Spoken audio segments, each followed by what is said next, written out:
the scene had his firearm in his hand, and that's what you saw in the video, is entirely appropriate and consistent with our training. Both officers did have tasers, but this particular scenario was not conducive to a less than lethal deployment to respond to it. Yes, ma'am. Chief Tisha Lewis of Fox 5, Tisha. is the 16-year-old suspect being charged as an adult? No. And did he confess to the crime?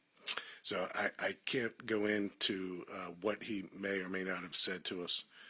Obviously, thankfully, our agency, like most, has body-worn camera footage. So, again, the video speaks for itself. But he is being charged as a juvenile with malicious wounding of a law enforcement officer. You mentioned the officer was struck in the torso. Where exactly? How did it happen? Yeah, I'll let the major describe that. So the injured officer actually sustained a laceration to the left side of his rib cage, just right above his ballistic vest, under his left arm. And is he out of the hospital? He is. He has been released from the hospital. He's recovering at home, and he's receiving resources from our Health and Wellness Division. Major Dave Lavelle with DC News Now. I Sir? know that the name is not being released because the suspect is a juvenile, but can you tell us anything about the suspect's past? Are there, is there a record? The only thing I'll say, sir, is the police department has had interactions with him in the past, but because he is a juvenile, I can't go into the specifics of that. How is the officer doing at this point? I know you mentioned he's a 16-year veteran. The officer who was injured, he's actually a 6-year veteran, and that's fine. He's doing fine at this point. He's recovering at home with his family. And Chief, just going back to what you mentioned earlier, if you would, just talk about, I think a lot of people just don't realize how dangerous it is for law enforcement. Yeah, I think that's probably always been the case in society, where people don't realize the daily dangers and threats that police officers face. And unfortunately, and it's attributable to human nature, whenever one of these scenarios occurs, we all take a moment, or we should take a moment, to pause and reflect and realize how dangerous it is for a police officer to put his or herself in harm's way. And in front of you is a group of our pre-academy recruits, and they're preparing to go into our next police academy class in March.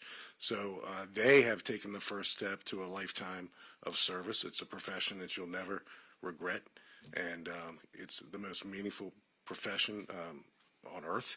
So, but it requires a degree of risk-taking and bravery, and that's why we're so consistently focused on the best tools of the trade and equipment and training, because it is a dangerous job. And I do think the vast majority of society realizes that, but unfortunately it takes a moment like this one to cause us all to kind of reflect and pause on it. And so just to clarify, so when it says here that the unknown caller made statements to the dispatch center, that means he called 911 to say he did? He did call 911, and when our police officers got to the area, there was no description of either a perpetrator, nor was there a description of the 911 caller. So when the police officers are there, both cars are parked.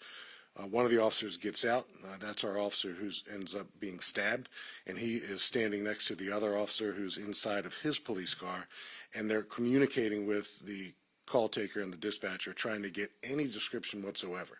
Because the first order of business was for us to get to the scene where a crime was being described, a murder actually. So once we got to the scene, we had to figure out who we needed to look for, and that's why the officers were there. Obviously, our perpetrator was in the background, within the view of the camera. He ended up being the person, and we found this out after the fact, who did call 911 and rambled about killing people in a traffic scenario. Just how alarming or concerning is this for officers or the community that this involved a 16-year-old suspect who's doing this violently stabbing an officer? Yeah, well, something has gone wrong in that young man's life. There's no doubt about it. I think that's something that we all can probably agree on.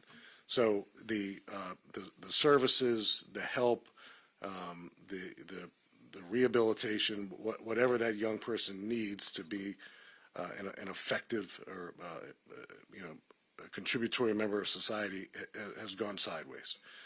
It's sad when you hear about the age of it all, but it's something that doesn't necessarily surprise me as much as it is disappointing to hear when you hear of such a young age involved in such a violent crime. Chief, why do you say that you're not surprised? Well, I'm not surprised if police officers face danger every day. So if that better clarifies it. It's a dangerous job, whether you're making a traffic stop, whether you're responding to a domestic violence call for service, or whether you're just walking into a store to check on the welfare of the business community. So I'm not surprised that police officers face danger every day. It's certainly it's not anything that paralyzes us or slows us down. That's what society wants us to do, to stand in between order and chaos, and sometimes that evolves into a dangerous scenario like yesterday.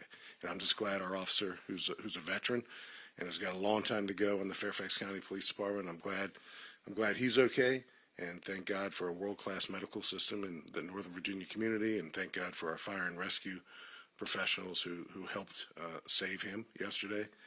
And I'm just glad we're here talking about his future rather than the worst possible scenario. Okay, anything else? Okay, thank you all, and thanks to our pre-academy recruits for coming out, and thanks for what you're about to do. Appreciate it. Thanks.